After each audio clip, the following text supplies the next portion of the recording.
언젠가 모 방송에 휴먼 다큐멘터리라는 프로 가운데에 사랑을 주제를 놓고 계속 방영을 했던 적이 있었습니다. 그때 그 프로그램, 그날 주제는 풀빵 굽는 엄마 이야기였습니다. 참 제가 그것을 보고 너무나 많은 감동을 받았던 그런 기억이 나는데, 그 방송에 나오는 주인공 가운데에 최정미 씨는 소아마비 장애우였습니다.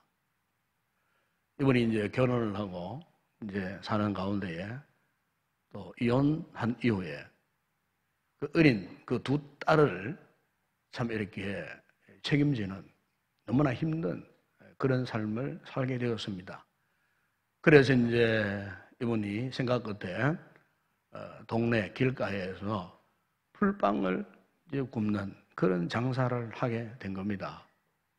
그 풀빵을 구우면서 그 참 어린 두 아이를 키우는 소위 요즘 말로 말하면 싱글맘으로 그렇게 참 어렵사리 살아가는 그런 분이었습니다. 그래서 이 엄마에게 유일한 소망은 바로 이 어린 두 딸입니다. 이 두 딸을 그냥 잘 키우는 것이 유일한 그런 꿈이었습니다. 그러던 그 어느 날 2007년도 7월에 소화불량이 생겨서 병원에 갔더니 위암 2기 진단을 받았습니다. 수술을 받았어요. 그러나 이제 4개월 만에 다시 검사를 하는데 또 암이 전신에 전이되었어요. 그래서 2년밖에 살 수 없다는 사망 선고를 받으면서, 그러면서도 그 엄마에게 오직 한 가지 소원은, 내가 살아있기만 한다면, 이 아들 옆에 있기만 한다면 다른 건 다 필요 없어요. 내가 노점을 해서라도 어쨌든 이 아이들을 먹일 수 있고 이 아이들을 키우고 이 아이들의 거들막이 될 수 있다면 그거 외에 다른 소원이 없다고, 그렇게 참 애절하게 자기의 그 소원을 고백했어요. 엄마가 이런 상황에 빠져 있다 보니까 이 어린 두 딸이 엄마가 돌볼 수 없잖아요. 그래서 이제 그 동네 인근에 있는 24시간 보육센터에 아이들을 보내놓은 겁니다. 그런데 그 아이 가운데에 큰딸 은서가 이렇게 말을 합니다. 내가 지금까지 엄마한테 해준 것은 아무것도 없어요.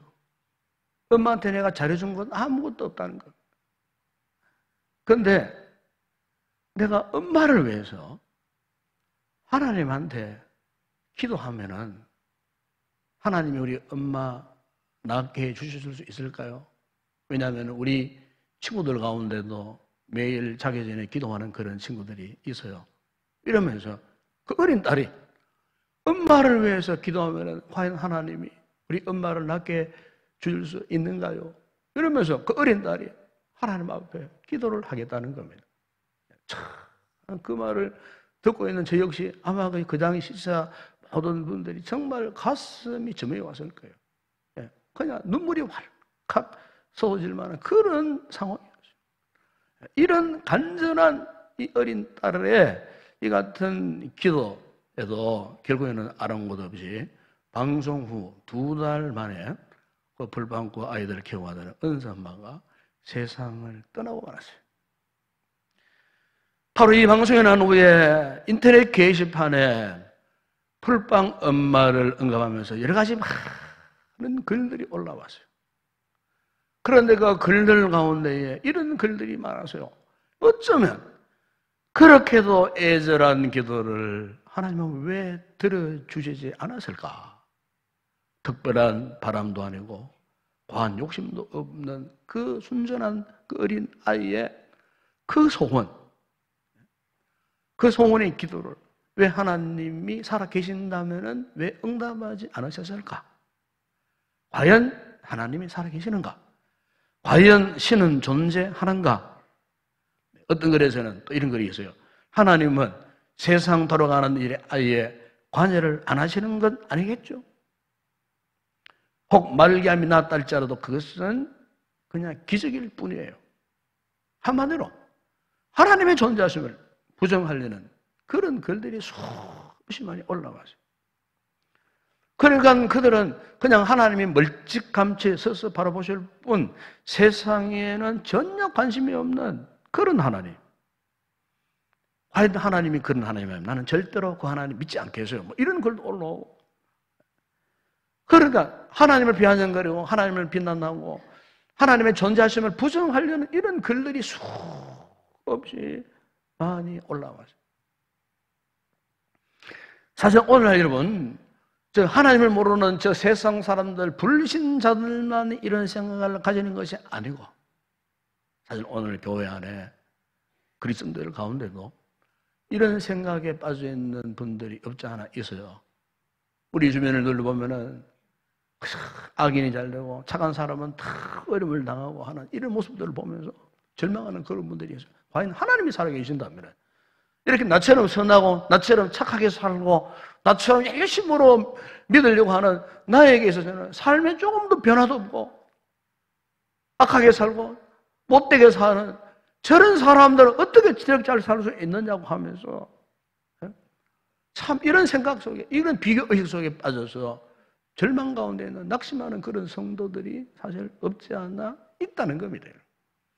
여러분, 오늘 본문에 보면 이런 사람이 있습니다. 바로 유다의 12번째 왕이었던 아하스 왕이었습니다. 이 아하스는 그의 나이 20세에 아주 젊은 나이에 왕좌에 올라왔습니다. 그런데 그가 이 어린 나이에 왕으로 오르자마자 최대 위기를 그가 맞이했는데, 그것은 그가 친아수르 외교 정책을 쓰는 그를 공격하기 위해서 옆에 있던 아람 왕과 북쪽 이스라엘 왕이 동맹을 맺고 유다를 침공한 것입니다. 그야말로 유다가 지금 풍전당화와 같은 그런 상황 속에 빠져 있었습니다. 바람이 불면은 그냥 꺼질 수밖에 없는 그런 연약한 형편.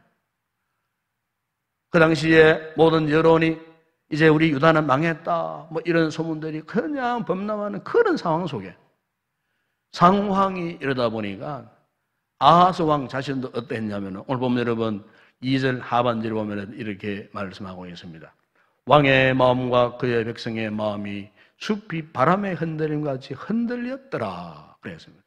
그러니까 아주 다급한 상황 속에 지금 아하스 왕이 처해져 있었어요. 그야말로 그의 온 삶의 모습이 흔들리는, 방향을 잡지 못하는 바로 이런 처지에 빠져있는 아하스 왕에게 하나님께서 이사야와 그의 아들 아숲을 보내시면서 오늘 본문 여러분 4절 하반절에 보시면 이렇게 말씀합니다. 이들은 연기 나는 두 부직갱이 그루터기에 불과하니 두려워하지 말며 낙심하지 말라 그랬습니다. 8절에 보시면 대저 아람의 머리는 다메섹이요 다메섹의 머리는 르신이며 65년 내에 에보람이 패망하여 다시는 나라를 이루지 못할 것입니다. 여러분, 왜 하나님께서 이렇게 절체절명의 위기 속에 빠져있는 아하스 왕에게 선지자 이사야를 보내서 이 말씀을 하신 이유가 뭐겠습니까? 바로 그 말씀했듯이 두려워하지 말라, 낙심하지 말라. 무슨 말이에요? 내가 너와 함께 하겠다는 겁니다. 하나님이 아하스 왕과 함께 하겠다는 말씀입니다. 그러나 정작 아하스는 어떻게 반응했습니까? 이 하나님 말씀을 믿을 수가 없었어요. 아니, 이 말씀이 그에게 전혀 위로가 되지 않았어요. 왜냐하면 하나님의 말씀을 인정할 수 없었기 때문에. 여러분, 아하스가 이런 사람이 될 수밖에 없었던 이유가 있어요. 그 여러분 열왕기하 16장 2절 보면 아하스에 대해서 이렇게 말씀합니다. 그의 조상 다윗과 같이 아니하여 그의 하나님 여호와께서 보시기에 정직히 행하지 아니하고. 이 말은 무슨 말이냐면 하나님을 경건하게 섬긴 이 다윗의 후손이에요, 아하스는. 그런데 하나님을 섬기지 않았어요. 악을 행하였어요. 우상을 숭배했어요. 하나님을 거부했어요. 하나님을 하나님으로 인정하지를 못했어요. 그러니까 평소에 하나님으로 인정하지 못하니까 하나님의 말씀으로 와닿을 수가 있겠느냐 그 말이에요. 하나님이 얼마나 다급했으면, 안타까웠으면 이사야를 보내어 말씀으로 강력하게 그를 위로하고 격려하려고 했지만은 도대체 그 말씀이 하나님의 말씀으로 와닿지가 않았다는 겁니다. 다시 말하면 아하스 왕이 이 하나님을 신뢰하기 어려웠던 그 이유가 뭡니까? 말씀을 통해 찾아오시는 하나님을 믿지 않았다는 겁니다. 그 사실을 받아들일 수가 없었어요. 말씀 통해 찾아오시는 하나님이 이 같은 방식을 쉽게 인정할 수가 없었어요. 더군다나 보세요. 지금 당장 적군들이 밀려오는데 어떻게 하나님이 하신다 그랬어요? 65년 후에 너를 치려고 오는 그 북쪽 이스라엘을 내가 망하게 할 것이다. 65년 후에 지금 당장 내 발 앞에 불이 떨어졌어요. 다급해요. 지금 이 문제를 빨리 해결해 주셔야 되는데 65년 후에 이루어질 말씀을 예언적으로 지금 아하스에게 지금 이야기를 하고 있는 거예요. 말씀을 하고 있는 거예요. 그러니까 지금 나와 시점이 같지 않다는 거예요. 여러분, 우리 하나님은요, 하루가 천년 가고 천년 하루 같은 하나님이에요. 우리에게는 과거, 현재, 미래가 있지만은 하나님의 시간 세계는 모든 게 몽땅 다 현재예요, 현재. 우리가 볼 때 65년가 먼 것 같지만은 하나님의 입장에서 현재예요, 현재. 여러분, 믿음은요, 바로 이겁니다. 당장 눈앞에 보이지 않지만은 있는 것처럼 믿는 거예요. 히브리서에서 그렇게 말씀하지 않습니까? 믿음은 바라는 것들이 실상이라고 말씀하셨거든요. 여러분, 오늘 우리가 왜 하나님 말씀이 우리의 귀에 담아 들어오지 않고 마음에 와닿지 않습니까? 지금 그 말씀이 나의 실정과 안 맞아. 내 삶의 정언과 전혀 안 맞아. 그러나 여러분, 이미 그 말씀이 훗날에 우리가 당할 그런 일들을 예언적으로 말씀하고 있어요. 과거나 현재나 미래나 우리 시점이 맞지 않더라도 하나님의 말씀이 떨어지면은 무조건 그 하나님의 말씀을 받아들이는 그런 믿음이 있어야 되는 거예요. 이게 오늘 우리의 신앙이에요. 여러분, 우리 하나님과 함께 동행한다는 말이 무슨 말씀이겠어요? 주께서 무엇을 말씀하든지 그 말씀을 내가 굳게 붙드는 거예요. 비록 현재 나의 상황과 맞지 않는 말씀이라도 그 말씀을 붙드는 거예요. 그러면요, 내일 그런 일을 만날지, 일주일에 그런 일을 만날지, 한 달 후에 그런 일을 만날지 알 수 없는 거예요. 말씀을 제대로 받아서는 그렇구나, 내가 일주일 전에 하나님께서 나에게 이런 말씀을 주셨는데 이때를 위해서 하나님 예배에 놓으신 말씀이고, 여러분, 이것을 믿고 무슨 말씀이든지 다 아멘하고 받아놓고 응답하는 것이 오늘 우리의 신앙인 줄로 믿습니다. 여러분, 하나님을 하나님으로 아는 사람, 하나님과 동행한다는 모습이 바로 이런 말씀이에요. 우리의 말씀을 떠나서는요, 우리 존재할 수가 없어요. 말씀을 떠나서는 우리 신앙이 존재할 수가 없어요. 여러분, 결혼 생활에서 이 부부를 평생의 동반자, 평생을 함께하는 반려자, 뭐 친구라고 그렇게 표현하지 않습니까? 그런데 사실 이런 부부 관계도 한평생 함께 참 동행한다는 게 여러분 그렇게 쉬운 일이 아니에요. 네. 왜? 이 결혼할 때 서로 문화가 다르고 생각이 다르고 성질이 다르고 성격이 다르고 성품이 다르고 의식이 다르고 다 다르잖아요. 이 다 다른 이 부부가 만나가지고 참 한평생 이렇게 동행한다, 동반자가 된다 하는 것은 굉장히 힘들고 어려운 그런 부분이에요. 그러나 부부가 뭡니까? 결혼이 뭡니까? 둘이 하나 되는 거 아닙니까? 둘이 하나 되는 거예요. 생각은 달라도, 계획은 달라도, 성품은 달라도 이 부부는 그냥 둘이 하나 되는 거예요. 둘이 하나 돼요. 한 집에 사는 거예요. 좋든 싫든. 그러니까 어쨌든 이 부부는 다른 이유가 없어요. 그냥 동반자예요, 동반자. 동반자가 되었다는 것은 여러분 한마디로 결혼의 축복이에요. 동반자가 되는 거예요. 유명한 여러분 빌리 그레이엄 목사님이 어느 날 미국의 유명한 토크쇼인 오프라 윈프리 쇼에 참석을 했어요. 그때 이제 오프라 윈프리가 빌리 그레이엄 목사님에게 이런 질문을 해줘요. 목사님이 어떻게 54년 동안 한 여인과 행복한 결혼 생활을 할 수 있었습니까? 그 비결이 무엇입니까? 이런 물어줘요. 그랬을 때 빌리 그레이엄 목사님이 예상 밖에 이런 대답을 했답니다. 아내 룻과 나는 서로 안 맞지만 행복하게 살고 있습니다. 서로 안 맞지만 행복하게 살고 있습니다. 그러니까 서로 다르지만 행복할 수 있다는 거예요. 아니, 다르기 때문에 오히려 서로 보완하면서 얼마든지 행복할 수가 있었다는 거예요.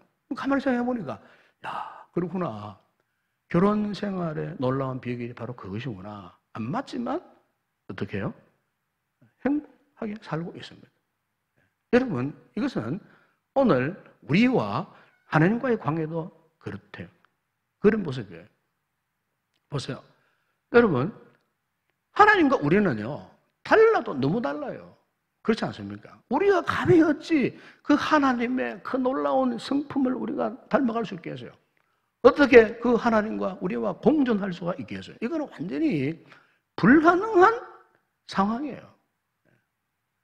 그런데 중요한 것은 그분이 지금 우리에게 약속하십니다. 우리와 함께 하시겠다는 겁니다. 내가 너와 함께 하겠다는 겁니다. 여러분, 오늘 우리의 믿음은 아주 단순합니다. 내가 너와 함께 하겠다 하는 이 말씀을 믿는 거예요. 이걸 받아들이는 거예요. 그러면요, 그때부터 그분과 동행하는 삶을 살 수가 있는 거예요. 그래서 오늘 본문 9절에 보세요. 마지막에 하나님 아하스 왕이 이런 말씀을 하지 않습니까? 만일 너희가 굳게 믿지 아니하면 너희는 굳게 서지 못하리라 그랬어요. 아하스 왕이 유다의 왕들 가운데서도 어떻게 보면 가장 최악의 왕이에요. 유다에 이 20명의 열왕들이 있어요. 20명의 열왕들 가운데 정말 이 아하스 왕은 정말 못된 왕이었어요. 예? 그래서 이 못된 왕이지만 오늘 본문에 보세요. 하나님이 그를 찾아와서 내가 너와 함께 하겠다. 흔들리지 말거라. 두려워하지 말거라. 너는 믿음에 굳게 서거라. 하셨지만은 그는 결국 뭡니까? 하나님을 그렇게 믿지를 못했어요. 하나님께 대한 천적인 믿음보다도 누구를 믿었습니까? 아수르를 의지했어요. 아수르를 믿었어요. 아수르를 의지하면은 얼마든지 위기를 극복할 수 있다고 생각했지만 결국 보세요.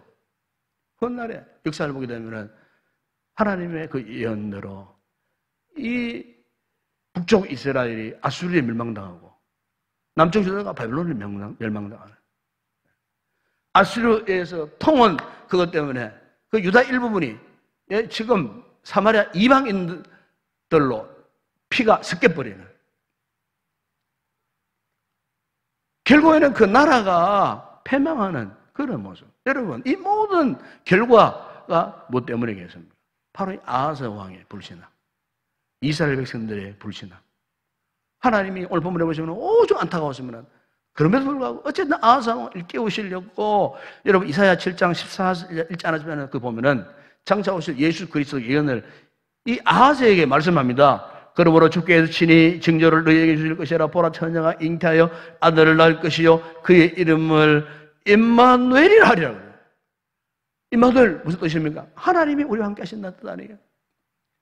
이 악한 아하스 왕이 하나님이 이사야를 통하여서 주신 말씀이 하나님이 함께 하신다 하는 메시지를 계속해서 선포해야 되지만은 그러나 결국 아하스는 하나님이 나와 함께 하신다는 이 사실을 그가 믿지 못했어요.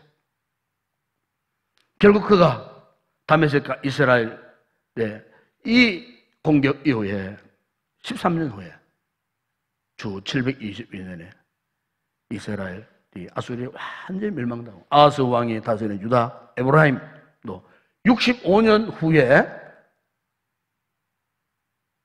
바벨론에게 멸망당한 같은 결과를 우리 성경에서 찾아볼 수가 있어요.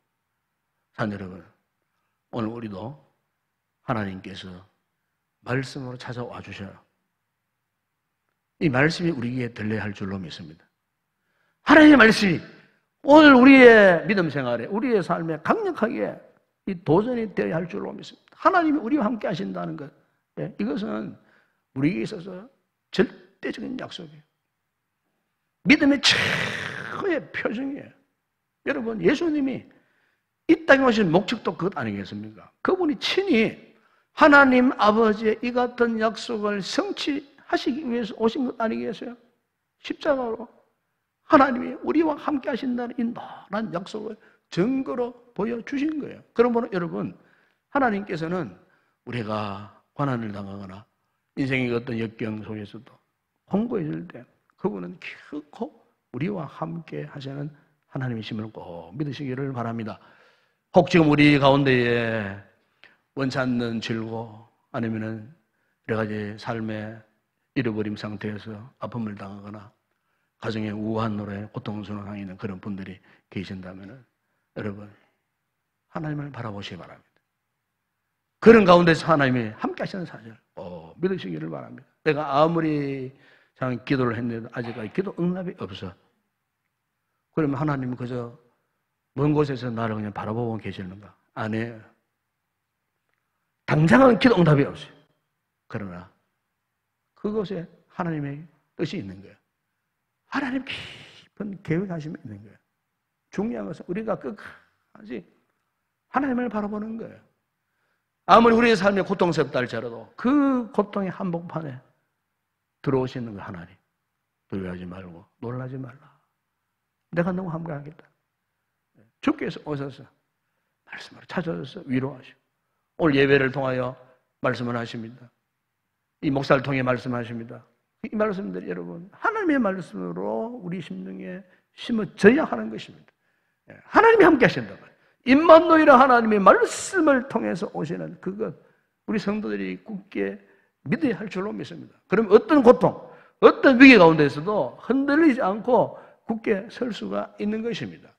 유명한 여러분 종교학자 마틴 루터가 이 종교학을 추진하면서 얼마나 많은 어려움을 당했는지 몰라요. 얼마나 많은 사람들에게 그야말로 불시간에 생명까지 위협당할 정도의 그런 위기의 삶을 살았을 때 그야말로 그 사람 말 한마디 때문에 전 유럽이 경랑 속에 빠졌던 그런 상황 속에 너무너무 힘들고 괴로워서 개혁을 그냥 포기할 뿌리가 내가 교황 찾아가가지고 항복하고 말까 뭐 이런 참 곤란함 속에 처했을 때에 그의 가장 절친했던 친구 가운데에 필립 멜랑 히톤이라는 친구가 있었어요. 이 친구를 찾아갔어요. 그리고 이 친구를 손을 붙잡고 이런 고백을 했어요. 친구야, 시편 46편을 의지하여 우리 함께 노래하자. 그랬어요. 그 시편 46편 1절 이하 말씀 쭉 보게 되면은 하나님은 우리의 편한 저시요 힘이시니 환난 중에 만날 큰 도움이시라. 그러므로 땅이 멸하든지 산이 흔들려 바다 가운데 빠지든지 바닷물에 솟아나고 뛰놀든지 그것이 넘침으로 산이 흔들릴지라도 우리는 두려워하지 아니하리로다. 7절에 만군의 여호와께서 우리와 함께 하시니 야곱의 하나님은 우리의 피난처시로다. 마틴 루터가 이 말씀을 굳게 붙들고 이 말씀 속에 그의 믿음이 흔들리지 않고 이 말씀을 통하고 위대한 종교 개혁을 이룰 수가 있었다는 겁니다. 사는 여러분, 오늘 여러분이 믿는 하나님은 과연 어떤 분이실까요? 아니요. 여러분이 생각하는 하나님이 과연 어떤 분이라고 여러분들은 생각하고 있습니다. 아니, 멀리 그냥 지켜보시다가 가끔 기적적으로 간섭하시는 그런 분? 아니면 멀리 바라보면 할 분, 내 삶에 관심도 없으시고 간섭도 없는 그런 분입니까? 혹 내가 걸었던 길로 가면은 당장 나타나셔가지고 나를 징벌을 하시는 무서운 하나님? 여러분, 오늘 주님이 말씀하신 하나님은 결코 그런 분이 아닙니다. 예수님께서 여러분 요한복음 10장 27절 이하 29절 이런 말씀을 했습니다. 내 양은 내 음성을 들으면 나는 그들을 알며 그들은 나를 따르느니라. 그러면서 그의 28절 29절 이런 말씀을 합니다. 그들을 내 손에서 빼앗을 자가 없느니라. 왜냐하면 그들을 주신 내 아버지는 만물보다 크심에 아무도 아버지의 손에서 빼앗을 수 없느니라. 여러분, 우리가 느끼든 느끼지 못하든 분명한 사실은 하나님이 우리를 붙들고 계신다는 사실입니다. 믿으십니까? 주님이 그분의 손으로 우리를 붙들고 계신다는 거예요. 무엇으로 알 수 있습니까? 바로 오늘의 이 말씀으로 알 수 있는 거예요. 여러분, 마태복음 28장 18절 이하 주님께서 제자들이 마지막으로 남기신 유언의 말씀 가운데 이런 말씀이 있어요. 거기 보면은 예수께서 나와 이르시되 하늘과 땅의 모든 권세를 내게 주셨으니, 그러면서 20절에 보면 이런 말씀합니다. 내가 너희에게 분반 모든 것을 가르쳐 지키게 하라 볼지어다 내가 세상 끝날까지 너희와 항상 함께 있으리라. 하늘과 땅의 모든 권세를 가지신 그분이 세상 끝날까지 나와 항상 함께 있겠다. 이것이 오늘 우리의 믿음인 줄로 믿습니다. 하나님이 함께 하신다는 거예요.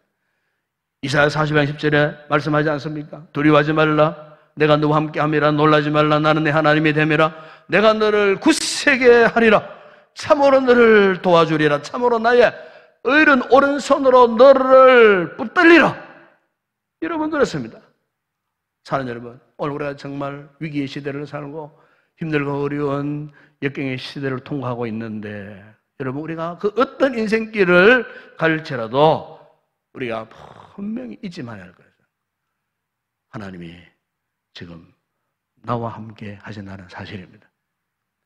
세상 끝날까지 우리와 항상 함께 하시는 분이라는 사실입니다. 오늘 바라기에는 우리가 이 임마누엘의 하나님을 확신하는 믿음으로 우리의 모든 힘들고 어려운 삶의 정황을 이겨내고 통과해서 승리하는 그런 믿음의 성들 되시길 주 이름으로 축원합니다.